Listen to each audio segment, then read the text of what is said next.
Hello again.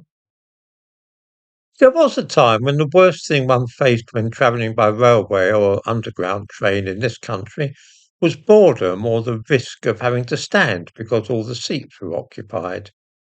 These days, the risk is that one will be mugged by immigrants. New figures reveal that 80% of the bag snatchings, stolen mobiles, and grabbed watches and wallets taken by pickpockets are the work of people holding foreign passports. Of the remaining 20%, most are second generation immigrants, primarily of Caribbean heritage. We have rather got into the habit of expecting that if we display our phones in public, then we run the risk of having them snatched from us by some opportunistic robber. It really shouldn't be like that. Until relatively recently, such thefts were very rare, but they've now become just another hazard of the modern world. Of course, street robberies of watches and the snatching of bags are not new. In the 19th century in Britain, we had the so-called garrotters in the largest cities, but this was all a very long time ago. The very expression mugging, by the way, has its origins in England rather than in the United States, as many suppose. We coined the expression here, exported it to America, and then it came back again in the 1970s.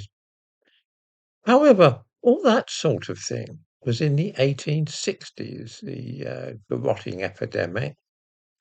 Throughout the 1950s, 1960s, and 1970s in Britain, such things were unheard of until gangs of young black youths began the practice of steaming in the 80s.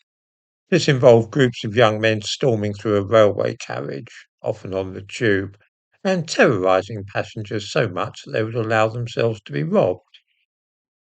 Today, nobody bats an eyelid on hearing that somebody has had a mobile snatched or bag stolen on public transport.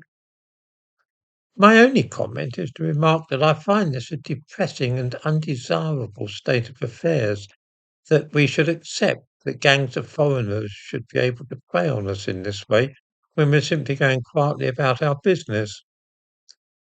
I am reminded of Death Wish and sometimes wonder if it would not act as a deterrent if ordinary citizens were allowed to arm themselves as Charles Bronson did in that film. It might provide a wholesome lesson to some of those awful types and act to discourage people from trying it on, as indeed it did in Death Wish, as those of you that have seen the film will know.